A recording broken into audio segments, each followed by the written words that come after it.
नमस्कार. मालिकेचा आजचा भाग खूपच मजेशीर आणि जबरदस्त असणार आहे. फायनली लीला आणि एजे यांच्या सुखी संसाराला सुरुवात होणार आहे. त्यांच्या आयुष्यात सुखाचे क्षण येणार आहेत. हे सगळं कशा पद्धतीनं होणार आहे ते आपल्याला आजच्या या व्हिडिओमध्ये पाहायला मिळणार आहे. लीला रडत असते, एजेंना म्हणत असते की मला माझा टाईम हवा आहे, तुम्ही जा एजे. एजे मात्र म्हणत असतात, हो पण आधी तुझ्या पायाला काय लागलं आहे ते तरी मला बघू दे ना, ते करू दे आधी, मग जातो मी, असं एजे तिला बोलत असतात. आणि एजे म्हणतात की ठीक आहे.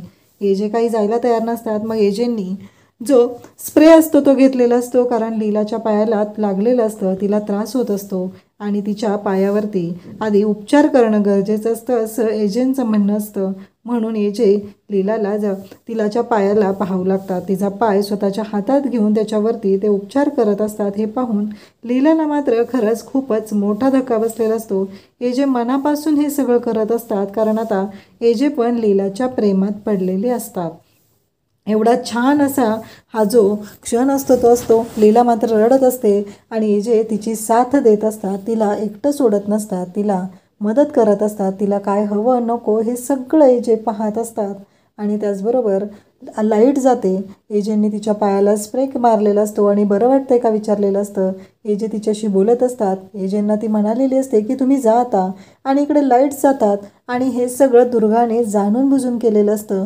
सगळेजण म्हणू लागतात की आपल्यातल्या लाईट्स कसे काय गेलेत, आणि एरवी लाईट्स गेल्या तर आपल्याकडे इन्व्हर्टर ऑन होतो ना, मग आज काय झालेलं आहे हा प्रश्न पडलेला असतो. आणि मग इकडे लगेचच कालिंदी पण म्हणत असते की काय हो, ही पार्टी नीट होणार आहे का नाही, का गोंधळच होणार आहे. खरं तर दुर्गाने हे सगळं मुद्दाम केलेलं असतं, कारण तिला माहिती असतं की लीलाला अंधाराची भीती वाटत आहे. लाईट्स बंद करून आता ती मेन स्विच बंद करून पुन्हा पार्टीच्या तिथे येते. सगळेजण तिथं असतात तेव्हा इकडे वसंतराव घाबरतात आणि म्हणतात की अहो, माझ्या लीलाला अंधाराची खूप भीती वाटते, मला तिच्याकडे गेलं पाहिजे. तेव्हा आजी म्हणतात, अहो इतकी वर्ष तुम्ही लीलाला सांभाळले माहिती आहे मला, पण आत्ता अभिराम आहे ना, तो बघेल तिला, नका काळजी करू तुम्ही, असं स्पष्ट शब्दात आजी सांगत असतात. आणि आजींचं असं म्हणणं असतं की अहो बिंदास्त राहा तुम्ही, अभिराम आहे ना तिच्यासोबत. आजी बरं मस्तच सांगत असतात. आजींचं म्हणणं असतं की काळजी करायची काहीच गरज नाही आहे, अभिराम तिथं आहे ना, मग झालं, तुम्ही रिलॅक्स राहा, एवढंच आजी बोलत असतात. आणि आजींना खात्री असते की अभिराम जागीरदार हे लीलाला आत्ता व्यवस्थित सांभाळणार आहेत, कारण अभिराम हा लीलाच्या प्रेमात पडलाय, एवढंच आजींनी म्हणायचं बाकी असतं. कारण खरंच एजे हे लीलाच्या प्रेमातच पडलेले असतात. आणि एजे लीलाकडे अगदी पाहत असतात, तिच्याशी बोलत असतात, हे त्यांनाही आजींनाही माहिती असतं. इकडं लीलाने घट्ट मिठी मारलेली असते एजेंना आणि सांगितलेलं असतं की तुम्ही नका जाऊ, कारण मला खूप भीती वाटते अंधाराची. इतक्या वेळ तर जी लीला म्हणत असते की तुम्ही जा, मला माझा क्वालिटी टाईम हवा आहे, मला माझे स्पेस हवी आहे, आणि आता तीच लीला म्हणू लागते की नाही नको, तुम्ही थांबा. एजे मात्र धक्का बसल्यासारखे पाहू लागतात आणि एजे थांबतात. एजेंना घट्ट मिठी मारून लीला तिथं असते आणि एजे लीलाकडे पाहत असतात, कारण एजेंनी पण मनापासून तिला मिठीत घेतलेलं असतं. यावेळेस कोणतंही नवऱ्याचं कर्तव्य वगैरे असे शब्द त्यांच्या मनात नसतात. त्यांच्या डोक्यात एकच असतं की माझी बायको माझ्या मिठीत आहे. आणि इकडे किशोर त्याचबरोबर सगळेजण बोलत असतात. किशोर म्हणालेला असतो की पाहुणे पण आलेले आहेत आणि आजी आता पार्टीचा तर सगळा विचका झालेला आहे, तर मला काय वाटतं माहिती आहे का, आपण जेवणाचं उरकून घेऊया. आजी पण म्हणतात की चालेल आणि आजीही त्यासाठी तयार झालेले असतात. इकडे एजे लीलाला म्हणत असतात की आता लीला बास, आता इतक्या वेळ झालं मी तुझं ऐकलंय ना, आता तू माझं ऐकायचं आहे, तू चल माझ्यासोबत, असं म्हणत एजे लीलाला घेऊन निघालेले असतात. आणि ते लीलाला घेऊन खाली येत असतात. सगळेजण पाहू लागतात की नक्की काय झालं, म्हणजे एजेंटमध्ये हा काय बदल झालेला आहे, असं सगळेजण पाहत असतात. आज एजेंटनी ओरडायला पाहिजे होतं, एजेंटनी रागवायला पाहिजे होतं, पण एजेंटचा आवाज मात्र काही आलेला नाही. हे सगळं कशामुळे झालेलं आहे हा प्रश्न सगळ्यांनाच पडलेला असतो. परंतु त्यांना कुठं माहिती असतं की ही सगळी लीलाची कमाल आहे, कारण लीलाच्या प्रेमात एजे तर पडलेलेच आहेत. ही गोष्ट अजून त्यांनी ॲक्सेप्टच केलेली नसते. त्याचबरोबर एजे आता लीलाला घेऊन खाली येतात तेव्हा दुर्गाचं तोंड मात्र पाहण्यासारखं झालेलं असतं. दुर्गाचं असं म्हणणं असतं की काहीही झालं तरीही एजेंटनी हे अशा पद्धतीनं वागायला नको आहे, असं दुर्गाला वाटत असतं. कारण दुर्गाला वाटत असतं की एजे आणि लीला कधीच एकत्र यायला नको आहेत. लीला जी आहे ती परफेक्ट नाही आहे असंच तिचं म्हणणं असतं, पण तिच्या लक्षातच येत नसतं की लीलाच एजेंटसाठी परफेक्ट आहे. लीलाशिवाय एजे यांच्या जीवनाला अर्थ नाही हे एजेंटना कळलेलं आहे. आणि आता ह्या दुर्गाच्या म्हणण्यानुसार काय फरक पडणार असतो, तिला वाटत असतं फक्त. मग एजे तिथे विराजच्या मदतीने एक प्लॅन करतात. लीलाला ते कॉन्फिडंट असं घेऊन येतात, पण लीला घाबरलेलीच असते. आणि मग गाणं सुरू होतं, तू मेरी लैला. आणि खूप सुंदर असा एजे डान्स करतात. आणि लीलाला इतके दिवस असं वाटायचं की हे सगळं फिल्मी स्टाईल असलं पाहिजे, कारण लीलाने एजेंना सांगितलेलं असतं की मला असं वाटलेलं की फिल्मी थीम आहे म्हणून मी हे सगळं केलं होतं. ॲक्च्युली ती चंदाची हिरोईन आहे ना, ती मला खूप आवडायची. आणि तिचंही तिच्या नवऱ्यावरती खूप प्रेम होतं. आणि तिचा नवराही नंतर तिच्या प्रेमात पडतो. तो फिल्मी स्टाईल तिला प्रपोज करतो. पण मी मूर्ख आहे ना, मला कळत नाही आहे की हे सगळं असं होऊ शकतं, असं लीलाच्या विचारात असतं.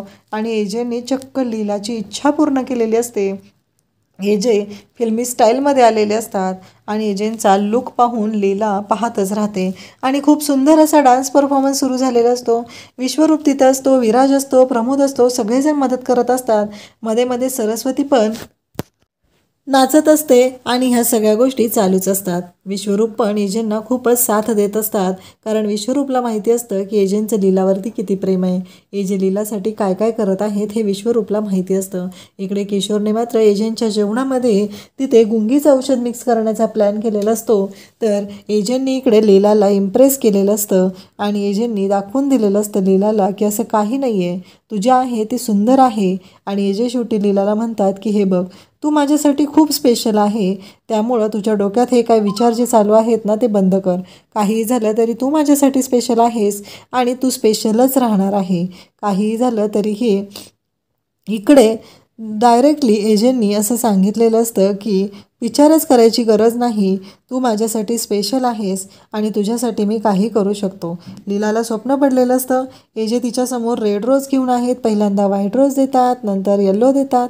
आणि त्यानंतर एजे तिच्या हातामध्ये तिथे रेड रोज देतात. आणि त्याचबरोबर एजे तिच्याशी बोलत असतात. हे लीलाला स्वप्न पडलेलं असतं आणि प्रत्यक्षात तसंच घडत असतं. लीला ही एजेंटच्या मिठीत असते. खूप सुंदर असा डान्स परफॉर्मन्स चालू असतो. दोघंही खुश असतात. आणि एजे आणि लीला एकमेकांकडे पाहत असतात, एकमेकांच्या नजरेमध्ये हरवून गेलेले असतात. आणि लीला बरोबर एजे पण आता नौटंकी करत असतात. तिला जसं आवडत असतं फिल्मी स्टाईल तसं तिच्यासोबत ते वागत असतात आणि तिला खुश करत असतात. परंतु लीलाच्या मात्र ही गोष्ट लक्षातच येत नाही. लीला मात्र वेड्यासारखीच वागत असते. तिला असं वाटत असतं, पण प्रत्यक्षात खरंच तसं घडत असतं, कारण असं काही होईल असं स्वप्नातही लीलाने विचार केला नव्हता. आणि त्यानंतर लीला मात्र जाम खुश होते. लीलाला खूप आनंद झालेला असतो, कारण लीलाला माहिती असतं की तिच्या आयुष्यात तिला काय हवं आहे. पण आज एजे तिच्याशी जे वागलेले आहेत ते पाहून तिला धक्का बसलेला असतो, कारण मगाशी तर लीला असं म्हणून आलेली होती की मला माहिती आहे, मला तुम्ही मिठीत घेतलेलं आहे, फक्त मला अंधाराची भीती वाटते म्हणून, बाकी दुसरं काहीही नाही. हे सगळं चालू असतं. आणि त्याचबरोबर एजेंना ती म्हणालेली असते, परंतु एजेंनी जे केलेलं असतं ते मनापासून केलेलं असतं आणि हे लीलाच्या लक्षातच आलेलं नसतं. लीलाला फक्त वाटत असतं, पण प्रत्यक्षात घडत मात्र वेगळं असतं. सरस्वती पण नाचत असते, तेव्हा लक्ष्मी तिला ओरडते. तेव्हा सरस्वती म्हणते, वहिनी तुम्ही पण टाळ्या वाजवा, नाहीतर एजेंना डाऊट येईल. आणि एजे आता लीलाच्या मिठीत आलेले असतात. एजे आणि लीला एकमेकांशी बोलत असतात, त्यांना खूप छान वाटत असतं. आणि फायनली एजे आणि लीला यांचा हा रोमांस इथे पाहायला मिळतो. आणि एजे आता खूप स्पेशल असं प्लॅन करून लीलाला प्रपोज करणार आहेत. आणि लीलाला पण कळलेलं आहे एजेंच्या वागण्यातून ते तिच्या प्रेमात पडलेले आहेत. अशाच अपडेटसाठी चॅनलला सबस्क्राईब करा. थँक्यू.